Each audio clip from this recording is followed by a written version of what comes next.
তাহলে আমরা AC install করতে গেলে কি কি লাগে? মেইন একটা হচ্ছে প্লেট, যেটা দেওয়ালে থাকে হ্যাঙ্গিং করার জন্য।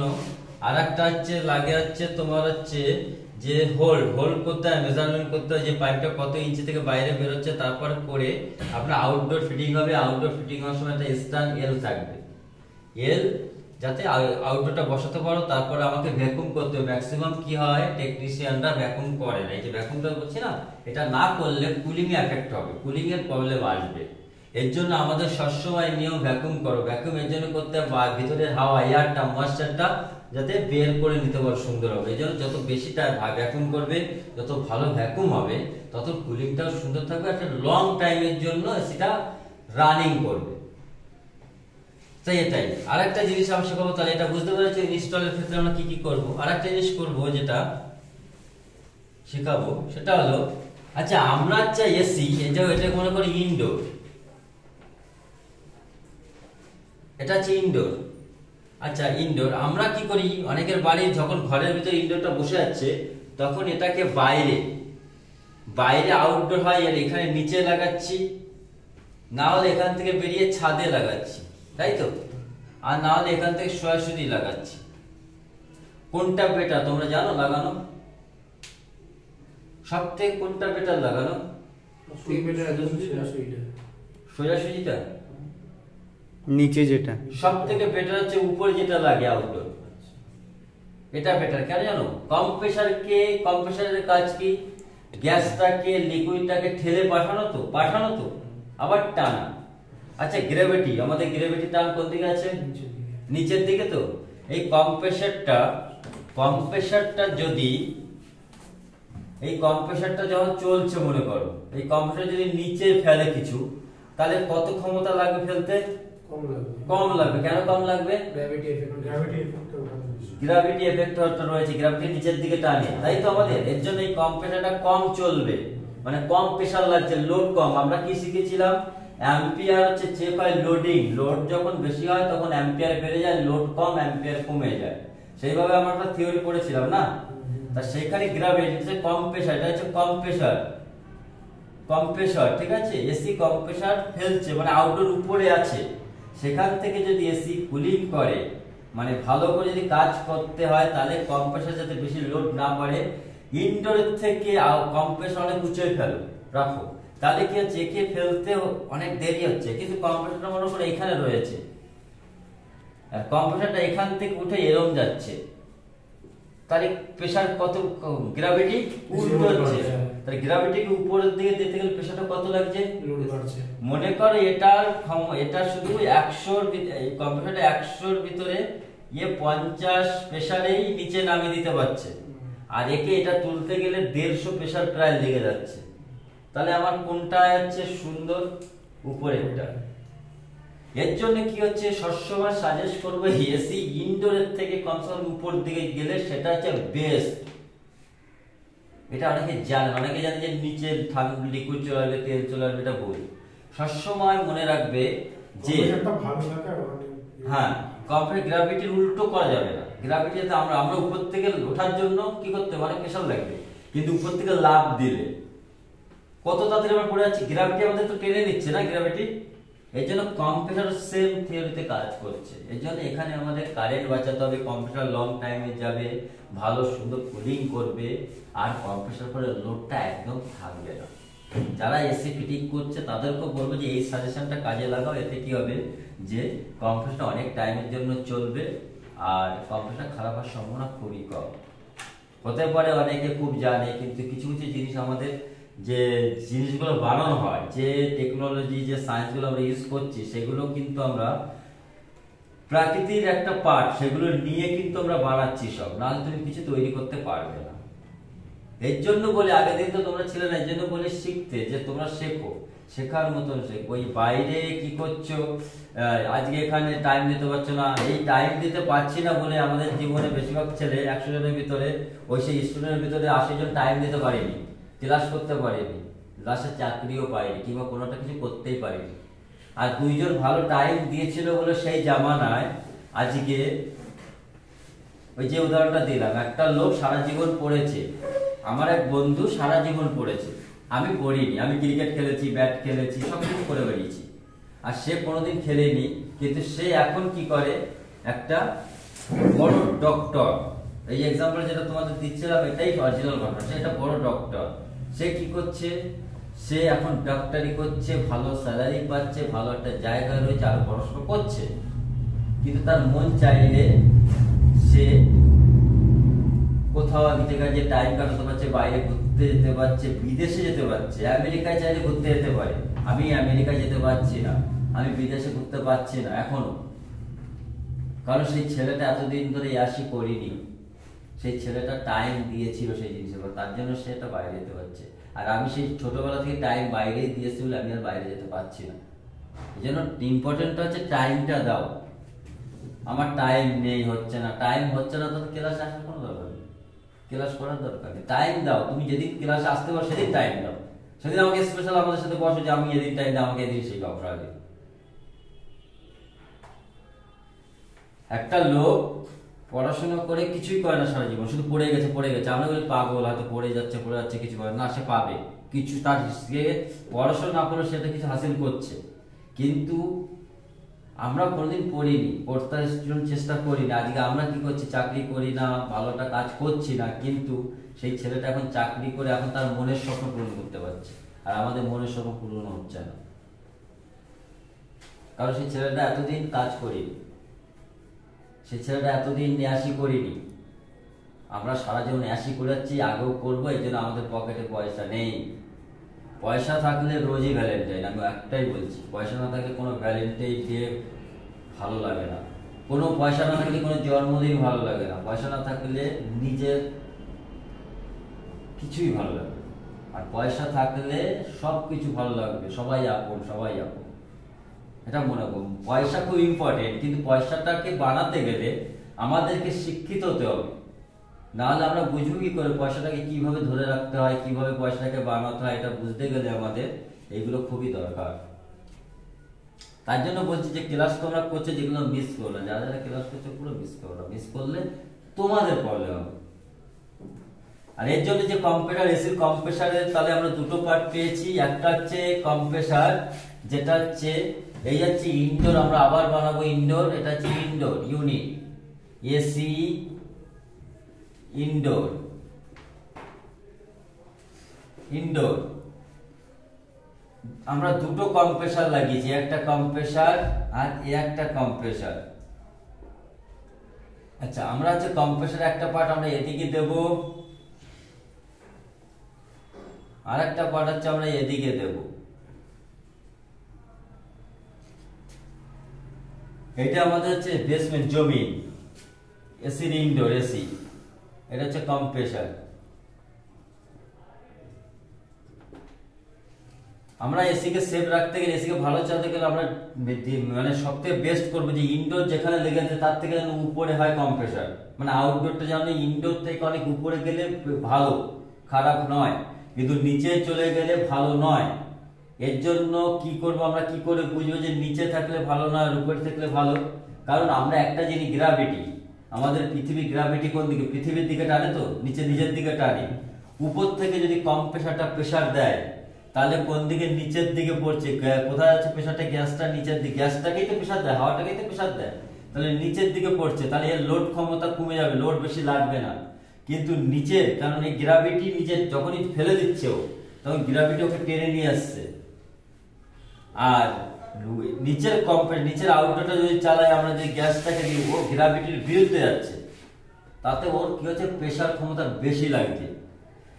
এর জন্য কি হচ্ছে, এর লং মানে যত এটার ক্ষমতা, তুমি রোজ হাতুড়ি পিটালে একটার উপর, সেটা তো ক্ষয় হয়ে যাবে খুব তাড়াতাড়ি। আর হাতুড়ি যদি আস্তে পিটাও তার ক্ষয় কত কম তাড়াতাড়ি। একটা পেরেককে আমরা ধরো মারছি, পেরেকটা তুমি মেরেছ হচ্ছে খুব জোরে জোরে, আমি মারছি অনেকক্ষণ একটু খুব আস্তে আস্তে, তাহলে কাঠটা আগে পেরেকটা ভিতর ছেড়ে ঢুকবে, যে জোরে মারছে তারটা তো। ঠিক এরকমই প্রেসারটা বেশি দিচ্ছে, কারণ আছে গ্রাভিটির বিপরীত চলছে, আর এ গ্রাভিটির দিকেই টানছে, মানে গ্রাভিটি গ্যাসটা টেনে নিচের দিকে টেনে নিয়ে আসছে সবকিছু। তাহলে এর মানে এ হচ্ছে অনেক টাইমের জন্য চলবে, কুলিং এফেক্ট ভালো হবে, আর সুন্দর করে সবকিছু স্মুথ চলবে। আর এ কি হবে, এ অনেক প্রেশার নেবে, ইলেকট্রিক বিলও বেশি আসবে, কারণ এর অ্যাম্পিয়ার একটু বেশি থাকবে। এটার কম্প্রেসারটা লং টাইম, এই লং টাইম থাকবে। আর এর হচ্ছে কি হচ্ছে, অ্যাম্পিয়ার কম থাকবে, লোড কম থাকবে, এর স্মুথলি ভাবে চলবে, এও চলবে, কিন্তু ডিফারেন্সটা এটাই থাকে। একটা গ্র্যাভিটির বিরুদ্ধে আমি ঠেলে পাঠাচ্ছি, আবার টানছি, ঠেলে আমাকে পাঠিয়ে অটোমেটিক টানা হচ্ছে, মানে ঠেলতে আমার অনেক খরচা হয়ে যাচ্ছে। বুঝতে পারছি এটা? এটা পুরো নোট করো।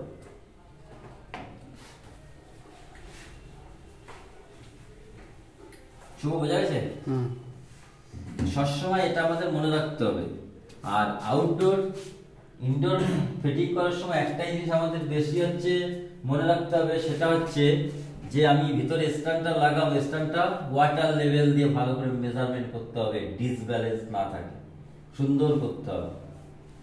আর বাইরের এলটা, আউটডোর বাইরের এলটা একটু কাছে কাস্টমার কোনো কিছু বলে ভালো লাগে না দেখতে, ওটাকে একটু মেজারমেন্ট করে লাগালেই হবে, কিন্তু ওটা ইম্পর্টেন্ট নয় অত। ইনডোরের ভিতরে মানে ভিতরে ইনডোরটা হচ্ছে ইম্পর্টেন্ট। আর তাহলে না, ইনডোরের তো বুঝলাম যে সাইড দিয়ে ফুটো করতে হবে, আর আউটডোরের কোন দিক থেকে মানে পাইপটাকে তুলবো, এল স্ট্যান্ডটা লাগছে, হ্যাঁ, যে এল স্ট্যান্ডটা লাগছে এখানে ছেদ আছে, এরকম ছেদ, এটা দেওয়ালে লাগছে। আর এটা হচ্ছে আউটডোর, যে স্ট্যান্ডটা বলবো আউটডোরটা, সে পায়ায় এটা লাগছে, আর দুটো হবে। মানে পাইপটা কোন দিক থেকে বেরোবে? পাইপটা তো এসে সাইড থেকে বেরোবে, যেমন কালকে তোমার খুলছিল, ওটাও তো স্ট্যান্ডে পড়েছিল, সাইড থেকে বেরোবে। আউটডোরের সাইড থেকে এই বেরোবে, এখান থেকে বেরোবে। ওটা তো উপর দিয়ে ঘোরানো ছিল, স্ট্যান্ডটা এখানে ফিট হচ্ছে, এই স্ট্যান্ড এরকম ফিট হচ্ছে, এই স্ট্যান্ড ফিট হচ্ছে, স্ট্যান্ডটা এই ফিট হলো, এসি তো এরকম থাকলো, এখান থেকে বেরোবে আউটডোরের গ্যাসের যে সেকশন লাইন, ডিসচার্জ লাইন, সব এখান থেকে। ওটা ইনডোর না, ওটা হচ্ছে পিসিবি। আমি বলছি আউটডোরটা, ওই জন্যই বলছি আগের দিন ছিল না, এখানে পাইপটা ওটা যখন ইনডোরের বলছি, আউটডোরের পাইপ কোথায় কানেক্ট হবে বুঝতে পারোনি তুমি? এর জন্য তোমরা কখনো, আমি বলছি আবার বলি, ক্লাসে যেগুলো হচ্ছে সামনে দেখাবে, এগুলো হচ্ছে সময় থাকবে, মন দিয়ে টাইম লাগলেও, তাহলে বুঝতে পারবে। আউটডোরের কথা, আউটডোর যেখানে কানেক্ট হবে, আউটডোর কোথায় কানেক্ট হয়?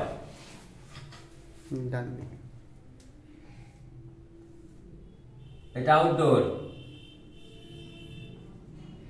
এইখানে কানেক্ট হয়, স্ট্যান্ড তো এখানে থাকে, এখান থেকে দেওয়ালে, এই এখান থেকে স্ট্যান্ড ঝুলবে, এর উপর ঝুলবে, আমি স্ট্যান্ড হয়ে গেলাম। এবার বুঝে নাও এই আউটডোরটা কোন দিকে বেরোচ্ছে। আগের দিন তুমি দেখেছো না, এই সাইড থেকে পাইপ কানেক্ট হবে, এখানে কানেক্ট হবে, এখানে ডিসচার্জ, এখানে লাইন আছে, নাট দিয়ে খোলার জন্য লাইনে তো খুলতে হবে। ওখানে দুটো দেওয়া স্যার, হয় না? আমাদের ওদিকে একটা বাড়িতে দেখেছিলাম, ওটা ডান দিকে রয়েছে, মানে পাখাটা ডান দিকে আর ওই লাইনটা ডান দিকে, ডিসচার্জ ডান দিকে মানে হ্যাঁ হ্যাঁ হ্যাঁ, এদিকে বাঁ দেখেছো? হাতে লাইন এটা হতেই পারে না, ডান দিকে থাকে। ডান দিকে। এসি পাখা যদি তোমার দিকে থাকে, মানে এসির পাখা হচ্ছে আমার দিকে রয়েছে, তাহলে ডান দিকে হবে। ভালো করে আজকে যে দেখবে, ডান দিক, ডান হাত, এসি যদি ফিটিং থাকে এসির দিকে তাকাবে, যদি হাওয়া আমি বেরোচ্ছে। আউটলাইনের কথা বলছি। হ্যাঁ, আউটলাইন মানে এটাই, যেখানে কানেক্ট হচ্ছে বাইক তো, হ্যাঁ। হ্যাঁ ওটাই তো, ডান দিকে থাকে, মানে এই যে পাখা, মানে আমার দিকে যদি পাখাটা থাকে, হ্যাঁ। আমি যদি পাখা মুখোমুখি ধরে, তাহলে আমার ওটা ডান দিকে থাকে। ডান দিকে থাকে, ঠিক আছে, ঠিক আছে, সবসময় ডান দিকে থাকে, হ্যাঁ, হ্যাঁ। ভালো করে মনে রাখবে। হ্যাঁ, যদি উল্টো দিকে যাও তাহলে বাঁ দিকে যাবে। বুঝতে আমি- পেরেছি। ইসে ক্লাস শেখা সব থেকে আমি বলেছি না, তুমি যেদিন ওদিন খুঁজে বের করবে যে আমি মাথায় ঢুকছে না কেন, আমার মাথায়, সবার মাথায় ঢুকে, আমার মাথায় ঢুকছে না কেন। আমি একটা জিনিস পড়ার চেষ্টা করছি, আমি ক্লাস করছি, আমি পাস করতে পারছি না, আরে বাবা আগে পাস করার আগে তুমি ওটা ঢুকাও যে তোমার মাথায় ঢুকছে না কেন, এটা বের করো প্রবলেমটা, দেখো অটোমেটিকলি পাস করছো। সবসময় সলভ করো, সব জিনিসের সলভ করো, তো পারবে। আর পারবে তো পারবে, তুই পারবে না কেন? তোরা পারবে না কেন? পারবে না একটাই কারণ, চেষ্টা করবো না তো পারবো না। এই আজকে ক্লাসে ধরো তো যে কজন আসে, আশির কথা বলতে, আশি হচ্ছে একটা, আশি কিন্তু 50-50 কাজ জানে, কিন্তু তোমার বিমলের কথা ভাবো, আসেনি। ক্লাস তোমরা সবাই করেছো অনলাইনে? হ্যাঁ, স্যার। যে আসবে না, যে শিখবে না, সে পিছনে যাবেই যাবে, তাকে আমি কিছু করতে পারবো না। আমার কথাটা হচ্ছে যে বুঝাতে আমার সুবিধা হবে, যেন ওনাকে বুঝাতে পারছি, শুভকে বুঝাতে পারছি, তোমাকে কিন্তু এই পাইপ সম্বন্ধে এলেন কিটা তোমরা এখনো দেখো ওখানে আমি বুঝাতে গেলে এলেন কি আগের দিন দেখালো দেখালো। মনে দেখালো তারপরে হ্যাঁ ওটা বলছি না, এলেন কোথায় খুলতে হবে সেটা দেখলো না। এবার আমাকে ওখানে কি করছে বুঝাতে কষ্ট হচ্ছে, কিন্তু আমি তো বুঝাই ওখান থেকে বেরিয়ে যাবো, তোমরা বুঝতেই পারবে না। এই হচ্ছে ডিফারেন্স।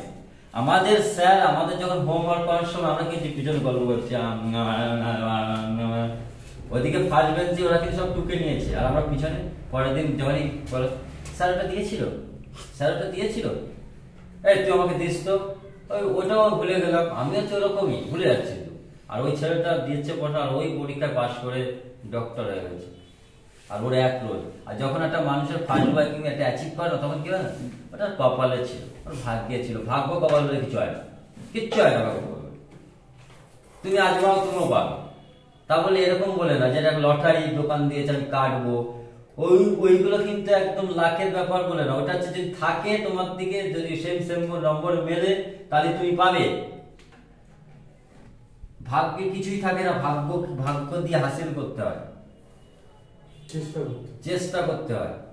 আর বিশেষ করে তোমরা এটা শেখো, জিনিসটা একটা এমন একটা জিনিস, এমন একটা লাইন, যেটা তুমি শিখে যাওয়ার পরে তোমার কাছে কোনো কাজে আর ভালো লাগবে না। শুধু একবার শেখো, তোমার ডিমান্ড তোমরা জানো না কতটা হতে পারে ভ্যালু, সেই গ্রান্টটা সেই ভ্যালুয়েশন আনো, যে প্রতিটা জিনিস চেষ্টা করব।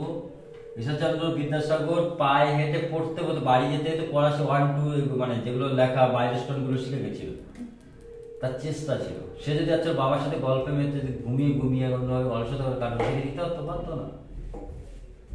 তা আমাদের হচ্ছে সিঁড়ি, সেই সিঁড়িতে আছে যে কোনো সিঁড়ি ওঠার আগে ভয় পেয়ে যায়, ভয় ফেলে দাও, ভয় একদম বাইরে ফেলে দাও, যে ভয় আমরা চিনি না। সাকসেস হবো কি করে, টার্গেট আমার একটা। শুভ যেরকম হাজার জিনিস নিয়ে বসে আছে, হাজার জিনিস, এত জিনিস তো এপিজে আব্দুল কালাম নিয়ে বসি। যে কোনো একটা দিকে লক্ষ্য দাও, দেখো জীবন সাকসেস চলে আসছে, সাকসেস। আর নাহলে জীবনে সাকসেস হতে হবে না। এই করতে করতে এমন একটা সময় আসবে ভালো লাগবে না। রোজ যদি আমি কাজে যাই, আমার একদিন ভালো লাগবে না, আজকে ইচ্ছা করছে না। সেই জায়গাটা করতে গেলে কেউ কি করতে হবে, সেই জায়গাটা তৈরি করতে। জায়গাটা কোনটা, যে আমি 7 দিন কাজ করব না, আমি 3 দিনই কাজ করবো, আর কাজের মতন কাজ করব। আমার চিন্তা ভাবনা থাকবে, এটা না যে আমার মাথায় বোঝা তুলে দিলাম, শুরু দিন ফেলে দিলাম, এটা হচ্ছে অ্যাচিভমেন্ট নয়। মাঝে মাথায় বোঝা তুলে দিচ্ছ, আমাকে রোজ মনে করো, রোজ আমার মাথায় বোঝা যাচ্ছে, আমার শরীর তো কালকে দুর্বল হতে পারে। মানে ছোট ছোট টার্গেট সলভ করা, ছোট টার্গেটকে সলভ করতে, যে আমি এটা করবো তো করবো, আমি এটা শিখতে চাই তো শিখতে চাই। আমি করিয়ে দিলাম তোমাদের, তোমরা চর্চা করলে না, কোনো ফায়দা নেই। অব্দি আজকে আপনার আগের দিন নিশ্চয় আইসে শিখেছে, এবারে তোমাদের এরকম থাকবে যে পরে আমাকে এসিটা দেবে, আমি করার চেষ্টা করবো। ফ্রি করতে হবে, আইনস্টল করতে হবে। একটা এসি ফিটিং করলে একটা কোম্পানি 1700-1800 থেকে 2000 টাকা নিয়ে নেয়, শুধু ফিটিং কি করছো, তোমার মেহনত কষ্ট।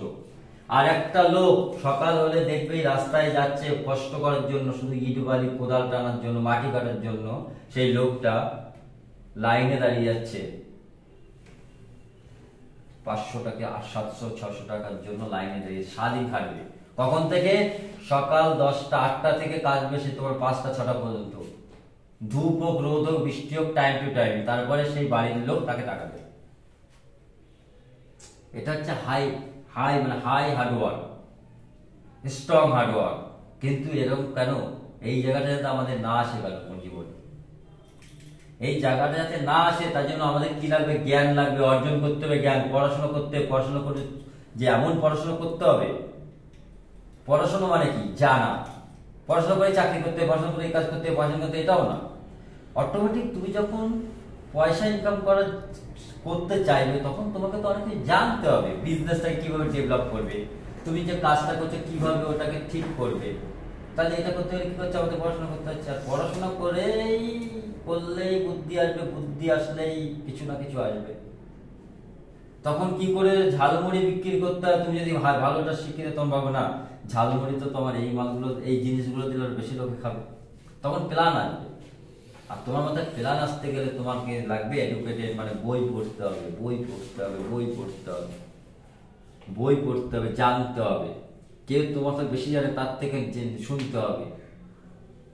মিস করা যাবে না কিছু, অ্যাচিভ করতে গেলে কিছু মিস করা যাবে না।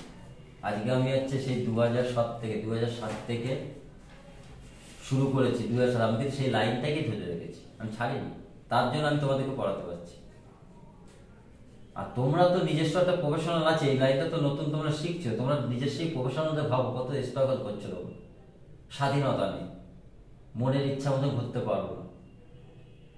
আলটিমেটলি কি হচ্ছে, আমি 20,000 টাকা ইনকাম করি, আমার বাড়িতে 6 জন লোক, কলকাতা শহরে আমি বাস করি, আমি হারিং খাটছি, চোখে মুখে কিছু দেখতে পাচ্ছি না, সকাল হলে সে সূর্য উঠলে যাচ্ছে আর সূর্য ডুবলে বাড়ি আসছি, আলটিমেটলি জিরো। আমার কাছে কিছু নেই দাদা, কোথা থেকে দেবো, পয়সা নেই তো। এই করতে করতে যখন আমি বিছনা সজ্জা হয়ে যাচ্ছি, তখন আমার টাকা দরকার, টাকা নেই, আমার ট্রিটমেন্ট করার টাকা নেই, আমার খাওয়াতে হয়তো, কারণ আমি বেশি টাকা ইনকাম করতে পারি না তো। তখন কি করছি, হয় ছোটখাটো লোন কিছু কিছু বেঁচে দিচ্ছি, তারপর মারা যাচ্ছে। সেই জায়গাটা যাতে না আসে তার আগে কিছু ভাবনা চিন্তা করো, পড়াশোনা করো, শেখার চেষ্টা করো, জায়গাটা স্ট্রং করি। 10 জনের ভিতরে যে তৃতীয়টা প্রথম চিন্তা ভাবনা রাখো যে আমি একটা কিছু করবো, আমি একটা টেকনিশিয়ানের উপর টেকনিশিয়ান, আমি একটা ইঞ্জিনিয়ারের উপর ইঞ্জিনিয়ার, এরকম রাখো যে ও একটা আমি হবই। এটা করতে গিয়ে যদি আমার শেষ বিন্দু রক্তটুকু ঝরাতে আমি ঝরাবো, এরকম হয়ে যাবে, তাহলে তুমি পারবে। সবাই এরকম। তাহলে আমরা কোথায় ছিলাম, যে এসিতে যেগুলো বলছিলাম,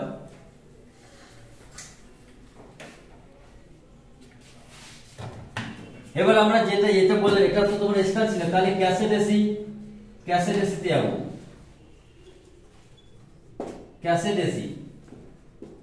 ক্যাসেট এটি হ্যাঙ্গিং উপর থেকে ঝুলে থাকে।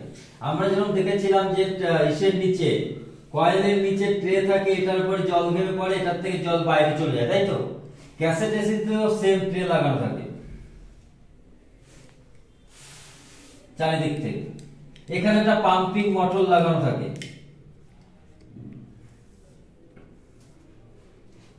জলটাকে ঠেলে জলটা জমে আর পাম্পিং মোটরটা চালু হয়ে যায়। যখনই জলটা নামে, এখানে সেন্সর লাগানো আছে, ওয়াটার সেন্সর, ওটা যখন অ্যাক্টিভ হয় ওয়াটার এটা চালু হয়ে যায়, জলটা ঠেলে বাইরে ফেলে দেয়।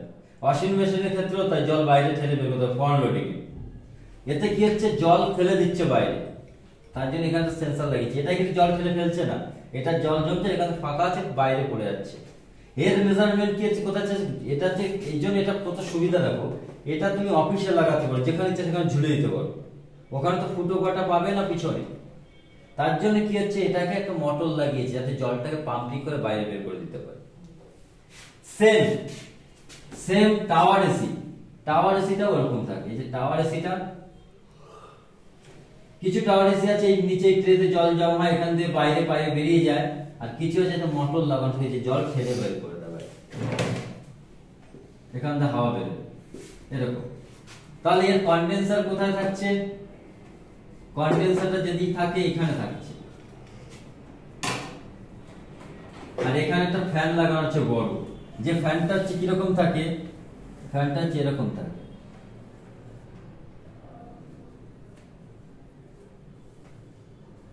এই ফ্যানটা যখন ঘোরে তখন হাওয়া বাদি উপর দিকে নিয়ে যায়, মানে ফ্যানের ব্লেডটা এমনই থাকে, হাওয়াটা হচ্ছে এরকম থাকছে, এখান থেকে বেরোচ্ছে আর এই যে সামনে বেরিয়ে যাচ্ছে হাওয়াটা। তো এটা হচ্ছে, তাহলে এটা হচ্ছে টাওয়ার এসি, ক্যাসেট এসি আর স্প্লিট এসি। এই তিনটে এসি মার্কেটে খুব চলছে। ক্যাসেট এসির ভিতরে ভিআরএফ হচ্ছে ভেরিয়েবল, যেটা বলেছিলাম যে বিভিন্ন ভাবে চলে, একটা আউটডোর থাকে, 8টা 9টা ইনডোর থাকে, এটা ভেরিয়েবল ভিআরএফ। আর ডাক্টেবল আছে, ডাক্টের মাধ্যমে, মানে এখানে থাকবে একটা এসি, এখানে ডাক্টের মাধ্যমে হাওয়া চারি জায়গায় ডিস্ট্রিবিউট করবে, সেটা হচ্ছে ডাক্টেবল, ডাক্টের মাধ্যমে। বুঝা গেছে? তাহলে এইভাবে তোমরা হচ্ছে ক্লাস করো, তোমরা সবকিছু বুঝতে পারবে। পজ করো।